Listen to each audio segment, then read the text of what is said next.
ಕಲಬುರಗಿ ಜಿಲ್ಲೆ ಚಿಂಚೋಳಿ ತಾಲೂಕಿನಾದ್ಯಂತ ಅಂಗವಿಕಲ ವೇತನ, ವೃದ್ಧಾಪ್ಯ ವೇತನ, ವಿಧವಾ ವೇತನ, ಸಂಧ್ಯಾ ಸುರಕ್ಷಾ ಯೋಜನೆ ಸೇರಿದಂತೆ ವಿವಿಧ ಸಾಮಾಜಿಕ ಭದ್ರತಾ ಯೋಜನೆಗಳಡಿ ಅರ್ಜಿ ಸಲ್ಲಿಸಿರುವ ಸಾವಿರಾರು ಅರ್ಹ ಫಲಾನುಭವಿಗಳು ಅಧಿಕಾರಿಗಳ ನಿರ್ಲಕ್ಷ್ಯ, ಸಮರ್ಪಕ ಸ್ಥಳ, ವ್ಯಕ್ತಿಗಳ ಪರಿಶೀಲನೆ ಕೊರತೆ ಹಾಗೂ ಆಡಳಿತಾತ್ಮಕ ಲೋಪಗಳಿಂದ ಹಲವಾರು ತಿಂಗಳಿಂದ ಮಾಶಾಸನದಿಂದ ವಂಚಿತರಾಗಿದ್ದು ತೀವ್ರ ಆರ್ಥಿಕ, ಸಾಮಾಜಿಕ ಹಾಗೂ ಮಾನಸಿಕ ಸಂಕಷ್ಟಕ್ಕೆ ಸಿಲುಕಿದ್ದಾರೆ ಎಂದು ಮೂಲ ನಿವಾಸಿ ಘಟನೆಗಳ ಒಕ್ಕೂಟದ ಮುಖಂಡ ಹಾಗೂ ಸಾಮಾಜಿಕ ಹೋರಾಟಗಾರ ಮಾರುತಿ ಅವರು ತೀವ್ರ ಆಕ್ರೋಶ ವ್ಯಕ್ತಪಡಿಸಿದ್ದಾರೆ. ನಗರದ ಪತ್ರಿಕಾ ಭವನದಲ್ಲಿ ನಡೆದ ಸುದ್ದಿಗೋಷ್ಠಿಯಲ್ಲಿ ಮಾತನಾಡಿದ ಅವರು, ರಾಜ್ಯ ಸರ್ಕಾರವು ಸಮಾಜದ ದುರ್ಬಲ ವರ್ಗಗಳಾದ ವೃದ್ಧರು, ಅಂಗವಿಕಲರು, ವಿಧವೆಯರು ಹಾಗೂ ನಿರ್ಗತಿಕರಿಗೆ ಕನಿಷ್ಠ ಆರ್ಥಿಕ ಭದ್ರತೆ ಒದಗಿಸುವ ಉದ್ದೇಶದಿಂದ ವಿವಿಧ ಸಾಮಾಜಿಕ ಭದ್ರತಾ ಯೋಜನೆಗಳನ್ನು ಜಾರಿಗೊಳಿಸಿದೆ. ಈ ಯೋಜನೆಗಳ ಮೂಲಕ ಫಲಾನುಭವಿಗಳು ತಮ್ಮ ದಿನನಿತ್ಯದ ಜೀವನೋಪಾಯ, ಔಷಧೋಪಚಾರ, ಆಹಾರ ಮತ್ತು ಮೂಲಭೂತ ಅಗತ್ಯಗಳನ್ನು ಪೂರೈಸಿಕೊಳ್ಳಬೇಕಾಗಿದೆ. ಆದರೆ ವೃದ್ಧಾಪ್ಯ ವೇತನಕ್ಕೆ ಆದಾಯ ಪ್ರಮಾಣ ಪತ್ರ ಯಾಕೆ ಎನ್ನುವುದು ವೃದ್ಧರ ಪ್ರಶ್ನೆಯಾಗಿದೆ. ಚಿಂಚೋಳಿ ತಾಲೂಕಿನಲ್ಲಿ ಈ ಯೋಜನೆಗಳ ಅನುಷ್ಠಾನದಲ್ಲಿ ಗಂಭೀರ ನಿರ್ಲಕ್ಷ್ಯ ಕಂಡು ಬಂದಿರುವುದರಿಂದ ಸರ್ಕಾರದ ಆಶಯವೇ ಹಾಳಾಗುತ್ತಿದೆ. ಇದೇ ವೇಳೆ ಭವಿಷ್ಯದಲ್ಲಿ ಇಂತಹ ಸಮಸ್ಯೆಗಳು ಮರುಕಳಿಸದಂತೆ ಅರ್ಜಿಗಳ ಪರಿಶೀಲನೆ ಪ್ರಕ್ರಿಯೆಯನ್ನು ಸಂಪೂರ್ಣ ಪಾರದರ್ಶಕಗೊಳಿಸಬೇಕು. ಅರ್ಜಿಯ ಪ್ರಗತಿ ಕುರಿತು ಫಲಾನುಭವಿಗಳಿಗೆ SMS ಅಥವಾ ಇತರ ಅಧಿಕೃತ ಮಾಹಿತಿ ನೀಡುವ ವ್ಯವಸ್ಥೆ ಜಾರಿಗೊಳಿಸಬೇಕು. ಪ್ರತಿ ಗ್ರಾಮ ಪಂಚಾಯಿತಿಯಲ್ಲಿ ಬಾಕಿ ಇರುವ ಅರ್ಜಿಗಳ ಪಟ್ಟಿಯನ್ನು ಸಾರ್ವಜನಿಕವಾಗಿ ಪ್ರಕಟಿಸಿ ಜನರಿಗೆ ಮಾಹಿತಿ ಲಭ್ಯವಾಗುವಂತೆ ಮಾಡಬೇಕು. ಮೂಲ ನಿವಾಸಿ ಸಂಘಟನೆಗಳ ಒಕ್ಕೂಟ ಪತ್ರಿಕಾ ಪ್ರಕಟಣೆ ಮೂಲಕ ಆಗ್ರಹ ಮಾಡಿಸುವುದಲ್ಲೇ ಇನ್ನುಳಿದ ಈಡೇರಿಕೆಗಳನ್ನು ಈಡೇರಿಸುವಂತೆ ಒತ್ತಾಯಿಸಿ ಆಗಸ್ಟ್ 11ರಂದು ಮಧ್ಯಾಹ್ನ 1 ಗಂಟೆಗೆ ತಿಮ್ಮಾಪುರ್ ಸರ್ದಾರ್ ವಲ್ಲಭಾಯ್ ಪಟೇಲ್ ವೃತ್ತದಿಂದ ಬೃಹತ್ ಪ್ರತಿಭಟನೆ ಮೆರವಣಿಗೆ ಹಮ್ಮಿಕೊಳ್ಳಲಾಗಿದೆ. ನಂತರ ಜಿಲ್ಲಾಧಿಕಾರಿಗಳಿಗೆ ಮನವಿ ಪತ್ರ ಸಲ್ಲಿಸಲಾಗುವುದು. ತಕ್ಷಣ ಕ್ರಮ ಕೈಗೊಳ್ಳುವಂತೆ ಒತ್ತಾಯಿಸಲಾಗುವುದು ಎಂದು ತಿಳಿಸಿದ್ದು, ಪ್ರತಿಭಟನೆಯಲ್ಲಿ ನೂರಾರು ಅಂಗವಿಕಲರು, ವೃದ್ಧರು, ವಿಧವೆಯರು, ವಿವಿಧ ಗ್ರಾಮಗಳ ಸಾರ್ವಜನಿಕರು, ಮಹಿಳೆಯರು, ಯುವಕರು, ವಿವಿಧ ಸಂಘಟನೆಗಳ ಪದಾಧಿಕಾರಿಗಳು, ಸಾಮಾಜಿಕ ಹೋರಾಟಗಾರರು ಹಾಗೂ ಮೂಲ ನಿವಾಸಿಗಳ ಸಂಘಟನೆಗಳ ಕಾರ್ಯಕರ್ತರು ಭಾಗವಹಿಸಲಿದ್ದಾರೆ ಎಂದು ತಿಳಿಸಿದ್ದಾರೆ.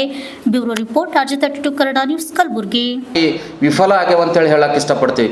ಯಾಕಂತ ಕೇಳಿದಾಗ ಯಾರು ಅರ್ಹರ ಅವ್ರಿಗೆ ಕೊಡಬೇಕು. ಆದ್ರೆ ಚಿಂಚೋಳಿ ತಾಲೂಕಿನಲ್ಲಿ ಸುಮಾರು ಸಾವಿರಾರು ಇವತ್ತು ನೋಡ್ತಿರ್ಬೋದು, ನಾಗಪ್ಪಮ್ಮವ್ರು ಹ್ಯಾಂಡಿಕ್ಯಾಪ್ಟಾರ, ಅವ್ರಿಗೆ ವೃದ್ಧಾಪ್ಯ ವೇತನದಾಗ ಮಂಜೂರು ಮಾಡ್ಯಾರ, ಅವ್ರಿಗೆ ಕಟ್ಟಾಗ್ಯಾವ. ಯಾರು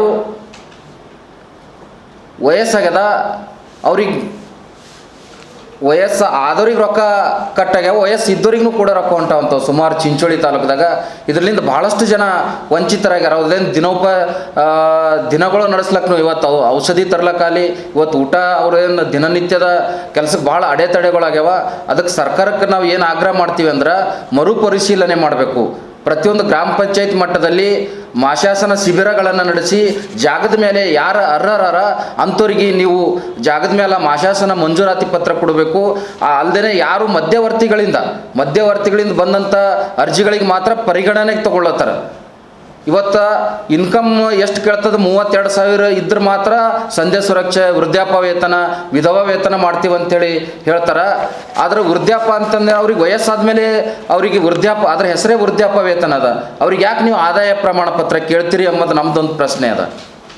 ಅದಕ್ಕಾಗಿ ಇವತ್ತಿನ ದಿವಸ ಇದನ್ನು ಇಟ್ಟುಕೊಂಡು ನಾವು 11ನೇ ತಾರೀಕು ತಿಮ್ಮಾಪುರ್ ಸರ್ಕಲ್ನಿಂದ DC ಕಚೇರಿವರೆಗೆ ಬೃಹತ್ ಪ್ರಮಾಣದ ಹೋರಾಟ, ಸಾವಿರಾರು ಜನರ ಸಂಖ್ಯೆಯಲ್ಲಿ ಹೋರಾಟ ಮಾಡಿ ನಾವು ಜಿಲ್ಲಾಡಳಿತಕ್ಕೆ ಏನು ಆಗ್ರಹ ಪಡಿಸ್ಲತ್ತೀವಿ ಅಂತಂದ್ರೆ, ಇವತ್ತು ಯಾರು ಅರ್ಹರ ಅವ್ರಿಗೆ ನೀವು ಮರುಪರಿಶೀಲನೆ ಮಾಡಿರಿ. ಯಾರು ಅಪ್ಲಿಕೇಶನ್ ಹಾಕ್ಯಾರ, ಇವತ್ತು ಹ್ಯಾಂಡಿಕ್ಯಾಪ್ನಾಗ ಅಪ್ಲಿಕೇಶನ್ ಹಾಕಿದ್ರೆ ಅವ್ರಿಗೆ ವೃದ್ಧಾಪ್ಯ ವೇತನ ಅಂತ ಮಾಡ್ತೀರಿ.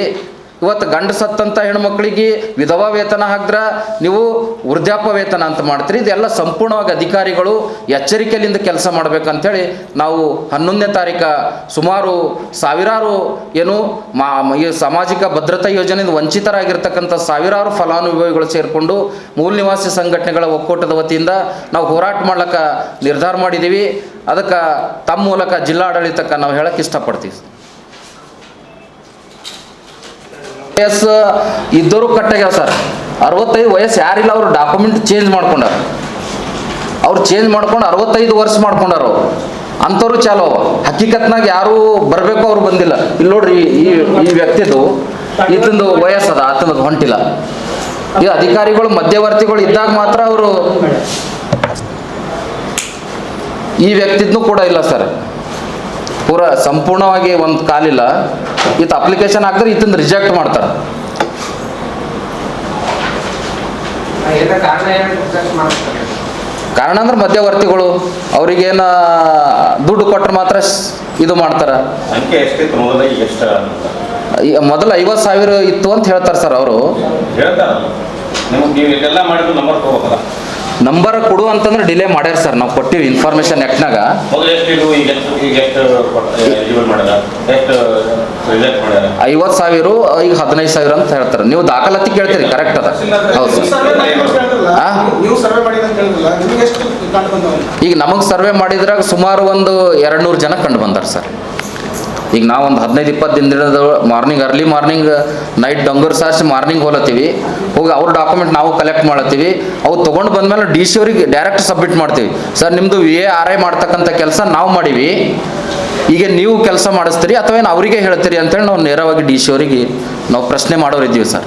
ಯಾಕಂದ್ರೆ ಅರ್ಹರಿಗೆ ಸಲ್ಲಬೇಕು ಅಂತೇಳಿ ಕರ್ನಾಟಕ ಸರ್ಕಾರ ಇದು ಯೋಜನೆಗಳು ಜಾರಿಗೆ ತಂದದ. ಇವರು ನಿರ್ಲಕ್ಷ್ಯ ಬೇಜವಾಬ್ದಾರಿಲಿಂದ ಅವು ಅರ್ಹರಿಗೆ ಸಲ್ತಾ ಇಲ್ಲ ಸರ್. ಭಾಳಷ್ಟು ಸಂಕಷ್ಟದಾಗಾರ ಸರ್ ಜನ. ತಹಶೀಲ್ ಆಫೀಸಲ್ಲಿ ಅಥವಾ ಇಲ್ಲಿ ಡಿಸಿ ಕಚೇರಿಯಲ್ಲಿ ಸಾಮಾಜಿಕ ಭದ್ರತೆ ಯೋಜನೆ ಅಡಿ ಇರ್ತದೆ, ಅಲ್ಲಿ ಹೋಗಿ ಲಿಸ್ಟ್ ತಗೊಳ್ರಿ, ನೀವು ಎಷ್ಟು ಇದಾಗಿದೆ, ಎಷ್ಟು ಬಂದಾಗಿದೆ. ಹಾಂ ಸರ್. ಆ ಲಿಸ್ಟ್ ತಗೊಳ್ರಿ, ಮತ್ತು ಈಗ ಅಥೆಂಟಿಕ್ ಆಗಿ ನೀವು ತೋರಿಸಿದ್ರಲ್ಲ, ಹಾಂ ಸರ್. ಅದೇ ರೀತಿ ಎಷ್ಟು ಜನ ಇದ್ದಾರೆ ಅಂತೇಳಿ ಅವತ್ತು ಪ್ರೆಸೆಂಟೇಷನ್ ಮಾಡ್ಬೋದು. ಹೌದು ಸರ್. ನಾವು ಅವತ್ತಿನ ದಿವಸ ಕೂಡ ಅದು ಸಂಖ್ಯೆ, ಅಂಕಿ ಸಂಖ್ಯೆ ಹೇಳಿದ್ರೆ ಬರೀ ಅನುಕೂಲ ಆಗ್ತದೆ. ಹೌದು ಸರ್. ಈಗ ನಾವು ಕೇಳಿವಿ ಸರ್, ಇನ್ಫಾರ್ಮೇಷನ್ ಆ್ಯಕ್ಟ್ನಾಗ ಕೇಳಿವಿ. ಅವ್ರು ಮತ್ತೆ ಮೇಲ್ಮನವಿಗೆ ಇನ್ಫಾರ್ಮೇಷನ್ ಏನು ಬೇಕಾಗಿಲ್ಲ, ಸಾಮಾಜಿಕ ಭದ್ರತೆ ಯೋಜನೆ ಅಡಿ ಹೋಗಿ ಕೇಳ್ಬೋದು. ಅಲ್ಲಿ ಕೊಟ್ಟಿಲ್ಲ ಸರ್ ನಮ್ಗೆ. ನಾವು ಈಗ ನೆಕ್ಸ್ಟ್ ಡಿಸಿ ಕಚೇರಿಯಲ್ಲಿ ಇರ್ತದೆ. ಹಾಂ ಸರ್. ಹಾಂ. ಈಗ ದಿನನಿತ್ಯ ಪ್ರತಿನಿತ್ಯ ನೂರಾರು ಹ್ಯಾಂಡಿಕ್ಯಾಪ್ಟ್ ಜನ ಅಲ್ಲಿ ತಹಶೀಲ್ ಆಫೀಸ್ ಕೊಂಡ್ರು ಸರ್, ಕ್ಯಾರಿ ಬ್ಯಾಗ್ ಹಿಡ್ಕೊಂಡು ಆಧಾರ್ ಕಾರ್ಡ್ ತೊಗೊಂಡು.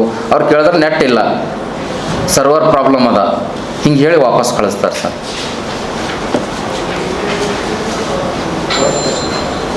Thank you sir. Thank you.